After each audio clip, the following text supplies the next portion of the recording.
A hand gesture invented for one unscripted moment keeps resurfacing in hands that never touched the original moment at all.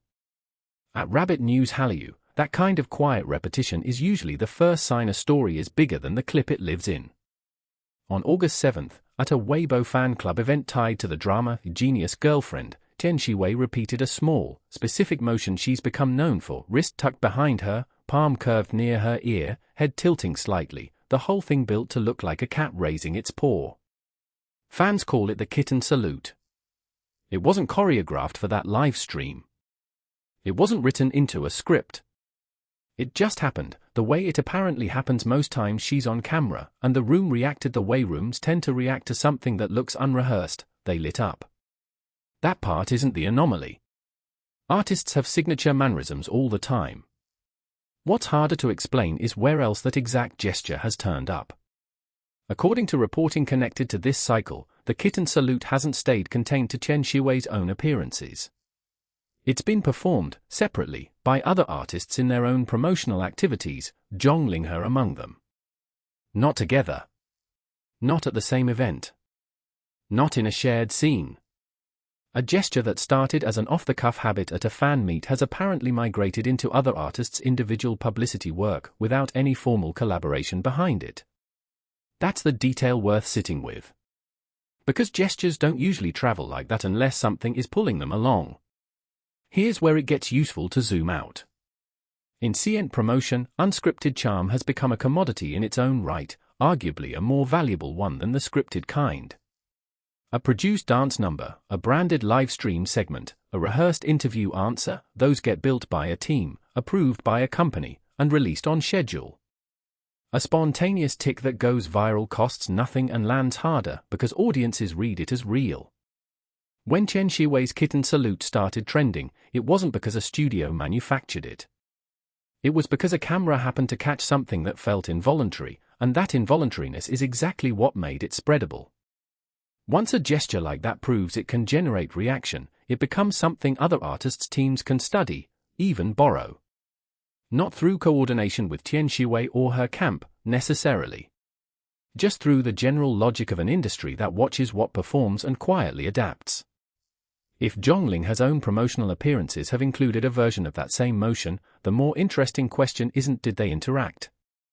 It's why would separate management teams independently decide this specific gesture was worth repeating? That's a media strategy question, not a relationship one, and it says something about how thin the line has gotten between an artist's private habit and an industry-wide marketing asset. It also says something about speed. Reporting tied to this cycle notes the kitten salute didn't just travel across domestic platforms, clips of it reportedly crossed into international spaces as well, generating discussion on Korean language sites. That's a fast trajectory for something that began as an offhand tick at a live stream, and it's worth pausing on how unusual that speed actually is. Formal promotional content typically needs translation, localization, and platform-specific rollout before it reaches audiences outside the original market. An unscripted gesture needs none of that. It travels on its own, carried by clip culture rather than any studio's release calendar, which is precisely why it becomes so tempting for other artists' teams to fold into their own material once it's already proven itself abroad. There's a career pressure angle here too, and it cuts in a direction people don't always expect. When a mannerism becomes iconic enough that other artists start echoing it, the original owner doesn't automatically benefit. Sometimes it just gets diluted, the thing that made her stand out starts showing up everywhere, and the specialness erodes a little each time. Whether that's a risk anyone around Tian Xiwei is actively managing isn't something the available reporting confirms. But it's the kind of quiet calculation that shapes how idols and actors decide whether to lean into a viral moment or let it pass without comment. Meanwhile, the same event produced its own separate viral beat, Tian Xiwei and her genius girlfriend co-star Yitian performing a synchronized hand dance modeled on a gesture routine from the brilliant friend fan community, at the audience's request. Outlets covering it described their timing as close to a mirror image of each other, calling it a copy-paste of movement. Fans, for their part, pointed out this wasn't the first time the two had shown that kind of synced instinct on camera, citing past live streams and variety appearances where similar mannerisms lined up. None of that is confirmation of anything beyond two co-leads who've worked together enough to read each other's timing. But it's worth noting because it shows the same pattern playing out twice in one afternoon, a small, seemingly personal moment being read by an audience as evidence of something larger. That's really the through line connecting both threads at this event.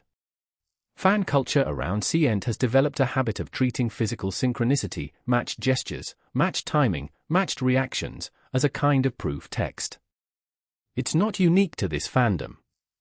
But it means every unscripted moment now carries interpretive weight the artists themselves may not have intended.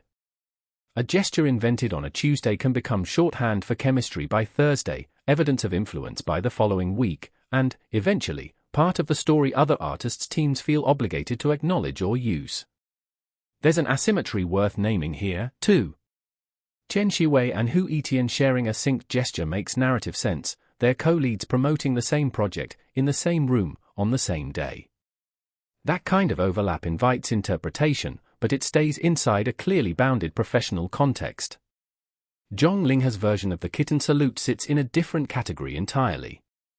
It surfaced in his own, separate promotional cycle, disconnected from this event, disconnected from this drama, disconnected from any shared appearance with Tian Xiwei at all. Collapsing those two situations into a single storyline would flatten a genuinely interesting industry pattern into something far less accurate and far less useful for understanding what's actually happening. Which brings the kitten salute back into focus, at its fullest weight. What looked, on August 7th, like a cute ad-lib from one actress at one fan event is, when traced across separate promotional cycles, something closer to a case study in how personal mannerisms get absorbed into an industry's shared marketing vocabulary, sometimes with the artist's knowledge, sometimes without needing it. Zhanglinghe performing a version of that gesture in his own, unrelated promotional work doesn't imply any coordination with Tian Xiwei. What it does suggest is that C-ent's promotional ecosystem has gotten efficient at recognizing what resonates and recycling it fast, often faster than the artist who originated it can fully capitalize on it. Zoom out further and this fits a pattern industry watchers have flagged before: soft, unscripted content consistently outperforming produced campaigns, to the point where management teams increasingly try to manufacture the appearance of spontaneity rather than avoid it. A hand gesture crossing from one artist's fan meet into another's unrelated press cycle isn't proof of a trend on its own.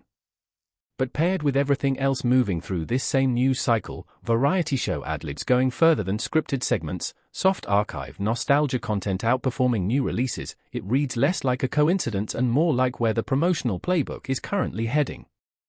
It also raises a question worth sitting with past this single story: what happens to an artist's signature the moment it stops being singular?